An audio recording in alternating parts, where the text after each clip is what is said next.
Today we are discussing about the next topic in module 3. As far we discuss about the Laplace transform, initial value theorem and final value theorem, and also the transformation of basic signals and circuits in S domain. Okay, today we discuss about the transient analysis. Transient analysis means it's the analysis of the circuit during the time it changes from one steady state condition to another steady state condition. That is when we are in a constant state, suddenly the circuit changing from one condition to another. That is known as a transient analysis, and this analysis reveals how the voltage and currents across a circuit element is changing during this transient period. Transient period is nothing but it's the short duration between the change occurred and before the change. Okay, to get such time response, the mathematical model should be necessary to set a differential equations. So here we are using the mathematical models as Laplace transform models. Okay, so this the differential equations in the circuits is transformed using Laplace transform, and we do the analysis and we find the time domain equations of the circuits by using inverse Laplace transform. So before that, going into the detailed problems, we will discuss some theoretical aspects. First one is the initial conditions. Initial conditions we find the change in selected variables in a circuit when one or more switches are moved from open to closed positions or vice versa. That is when the initially the switch is closed, and when we are moving that into open condition. So at t equal to 0 minus indicate the time just before changing the position of the switch. Here we are moving from closed to open, so t minus will be the switch will be in the closed position, and t0 indicates the time when the position of the switch is changed. So that particular time is denoted as t equal to 0, and t equal to 0 minus indicates the time immediately after the changing the position of the switch. So the initial conditions are focused slowly on the current and voltage of energy storing elements, that is inductor and capacitor, as they will determine the circuit behavior at t greater than 0. So as we know, the circuit elements are the resistor, capacitor and inductor, but the resistor will not affect the circuit behavior during transient analysis, but the analysis or the circuit behavior of inductor and capacitor will be the which will determine the circuit behavior. So the initial conditions, slowly the current and voltage of energy storing elements, we know the energy storing elements are inductor and capacitor, right? So the voltage of the capacitor and current of the inductor will determine the circuit behavior. So keep in mind that there will be two conditions. The voltage across a capacitor as well as the current in an inductor cannot have discontinuity. That means it will be in the same state whatever be the position of the switch. That means if we are switching from open to close, whatever be the capacitor voltage, that will be remain after closing, and whatever will be the current of the inductor, that will be remain after closing. That means the past history of the circuit will show up as the capacitor voltage and inductor currents. So keep in mind that capacitor voltage and inductor current, that will come from the our fundamental equation. Capacitor current equation is I equal to C into dV by dt. So that rate of change of voltage is depending on the circuit behavior. So the capacitor is related to voltage, and inductor voltage, we know the equation V is equal to L into di by dt. So the rate of change of current of inductor is determine the circuit behavior. So the inductor is relating to its current. So capacitor voltage and inductor current, keep in mind that these two parameters will not change an abrupt change. It will be in the same state whatever be the previous change. That when we are closing the switch, before closing the switch, what will be the capacitor voltage and what will be the inductor current, that will be remain after closing the switch also. That is known as the voltage in capacitor as well as the current in inductor cannot have discontinuity. And also one thing you have to note that at DC excitation means the DC value or zero frequency. At steady state, the capacitor will act as an open circuit. For DC signals, the capacitor will have an infinite impedance, so it will act as an open circuit, and inductor will have a low impedance or zero impedance. That means it will act as a short circuit. So there are the initial conditions. Already we discussed that I of 0 inductor current. So the expression of current through the inductor is given by I of t, that is 1 by L minus infinity to t v dt. So we get I of t is equal to I of 0 plus 1 by L 0 minus 2 t v dt. So I of 0 plus and I of 0 minus will be same. If it is zero value, the inductor can be visualized as an open circuit. That means I of 0 equal to 0 means a current equal to 0 means it is an open circuit. So we can visualize it is an open circuit. So if it have a current value I0, initial current value I0, so inductor can be visualized as a current source with value I0. Okay. So similarly the capacitor voltage equation already you know that. So V0 plus is equal to V0 minus. That means voltage before switching and voltage after switching will be same. So if the initial voltage is equal to 0, V equal to 0 means it's a short circuit. So the capacitor will act as a short circuit at t equal to 0 plus if the initial voltage is equal to 0. If there is an initial voltage V volt, the capacitor will act as a voltage source with value V0. Okay. So these are the equivalent circuits for each component. The resistor will act as a resistor. An inductor with zero initial current will act as an open circuit, and capacitor with zero initial voltage will act as a short circuit, and an inductor with the initial current I0 will act as a current source with the I0 value. An capacitor with initial voltage V0 will act as a voltage source with value V0. So by using the results of in the last class, also in the previous slides, we can draw the S-domain circuits of capacitors and inductors. That is, a capacitor can be represented by using an impedance, that is 1 by SC, with a current source with value CV0. So the direction of the current is indicated here. Here it is minus, so here it is in a reverse direction, and also the voltage source series impedance, here 1 by SC, and voltage source value is V0 minus by S. Similarly, an inductor with impedance SL and a current source value I0 minus S by S, and also it can be represented by using an impedance with the series voltage source. The source value is L into I of 0. Here it is minus plus, it comes from here. How we take the directions and the polarities of voltage source I already mentioned in the previous video.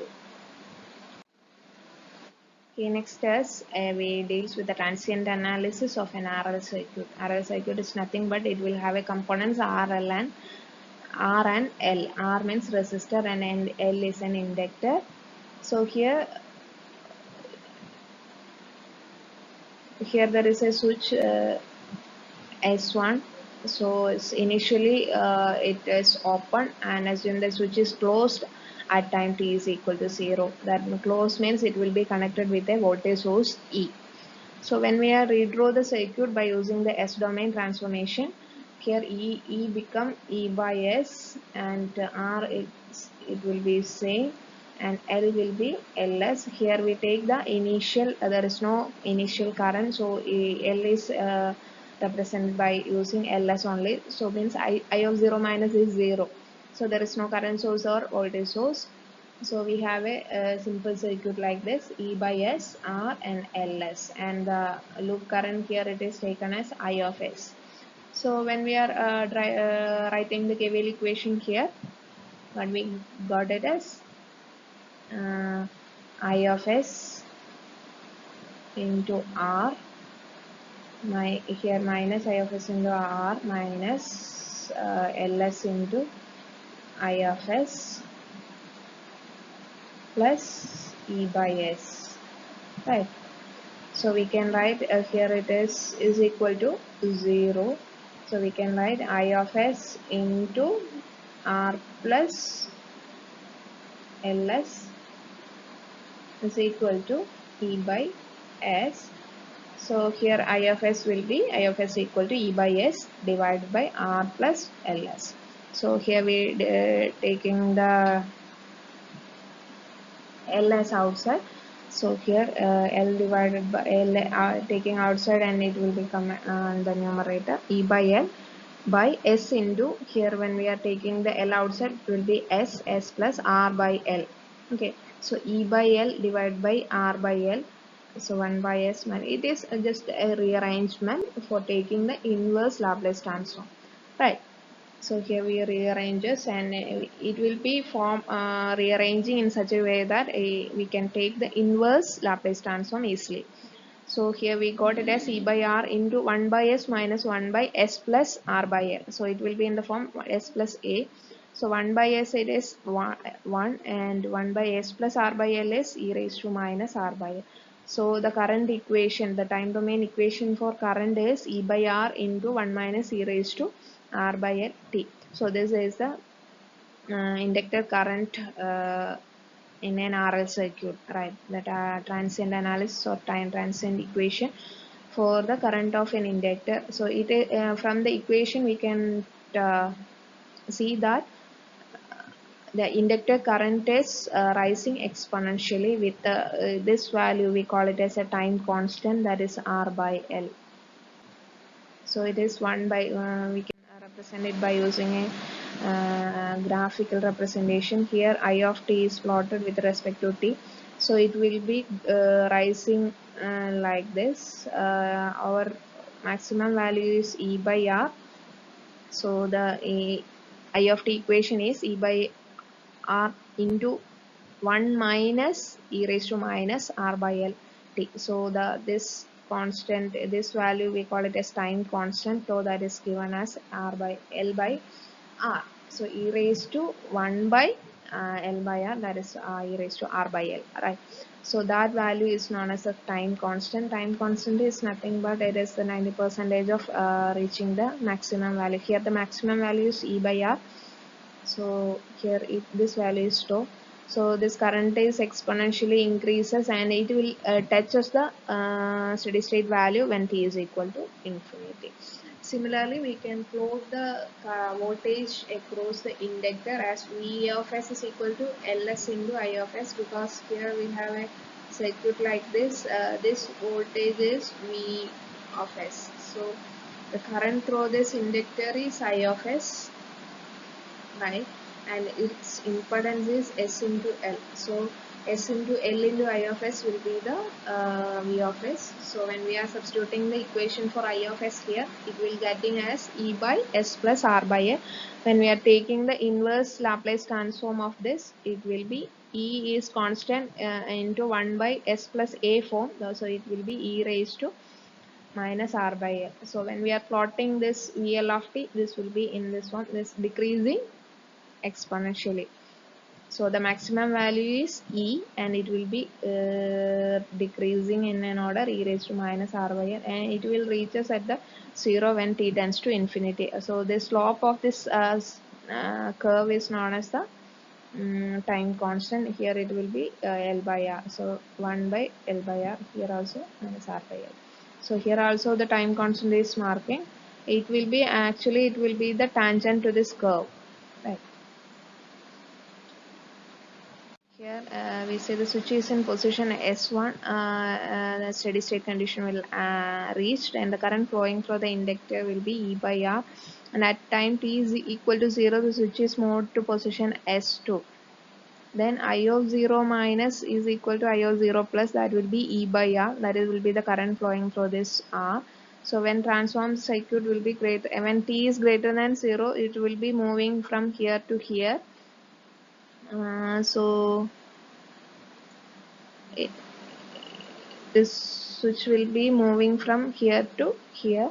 So the circuit will be like this. There is no E in the circuit, because the circuit will be only included this much. So E, R and Ls, and there will be a voltage source with the initial value of by using the initial current value. So that will be E by R. E by R into L will be the I of 0 will be the voltage source value. So when from this transformed circuit, we can draw the, or we can calculate the current equation. I of S is equal to EL by R by R plus LS. So this will be the form. So when we are taking the inverse Laplace transform, E by R is constant, E raised to minus R by L. So the current will decrease exponentially with the time constant L by R. Okay. So when we are taking the voltage, that will be minus R into I of S. So minus E by S in R by L. VL of t is minus E raised to minus R by LT. So when we are taking from one problem to another problem, the variation of current and voltage will be different, but it will be relating to exponentially E raised to minus R by L. Right. So in the previous case, the current is increasing. Here it will be decreasing, and voltage was increasing in the previous case. Here it voltage was decreasing in the previous, and here it will be increasing, exponentially increasing. Previous it was exponentially decreasing. Okay. So keep in mind that an RL circuit current will be exponentially increasing and voltage is exponentially decreasing. So one more example, you please go through the video, go through the slides and try to solve by your own.